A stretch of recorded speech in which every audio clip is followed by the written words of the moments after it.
नमस्कार शेतकरी बंधूंनो, माझं नाव भगवान जानराव, वेलागोर बायो सायन्स या कंपनीचा प्रतिनिधी. आज आपण रिसोड मध्ये डोलप या गावात आलेलो आहे. किशोर भाऊ नालेगावकर यांच्या हळदीच्या प्लॉटवर. त्यांनी सुरुवातीला जे आपलं वेलागोर कंपनीचे मास्टर 2020 विवा आणि फेरलिन याची ड्रिंचिंग केलेली आहे व त्यानंतर दुसरी ड्रिंचिंग जे हायरोयल प्लस 10-14 केलेले आहे. तर याचे रिझल्ट आज आपण इथे जाणून घेणार आहे. त्या अगोदर आपण शेतकऱ्याचा परिचय करून घेऊ. भाऊ, तुमचा परिचय द्या.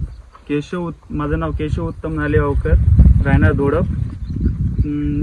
हे हळदीला आम्ही पहिले 2020 आणि युवा आणि फेरलिंग वापरलं. याचा रिझल्ट चांगला आलेला आहे. आणि नंतर नेक्स्ट स्टेपला 10-54 आणि हार्लो प्लस हे वापरले. तर याचे रिझल्ट भरपूर चांगले आलेले आहे. फुटवे बिन व्यवस्था आणि हळदीची पण चांगली क्वालिटी आहे आणि हिरवेपणा आणि हाईट बिन जास्त आहे. तुम्ही जेव्हा 10-54 आणि हायरोयल वापरलं ह्याच्यामध्ये तुम्हाला फुटव्यामध्ये चांगलं चांगला झालेला आहे. पहिला एकही फुटवा एकच फुटवा याचा, आता 2-4 असे धरलेले आहे. ओके, ठीक आहे. तर तुम्ही वापरून हे जे प्रोडक्ट आपले वेलागोरचे वापरून तुम्ही समाधानी? हो, समाधानी, चांगले समाधानी. तुम्ही बाकी शेतकऱ्यांना काय सांगू इच्छिता? हे वापरा म्हणून हे चांगले डोळे. धन्यवाद.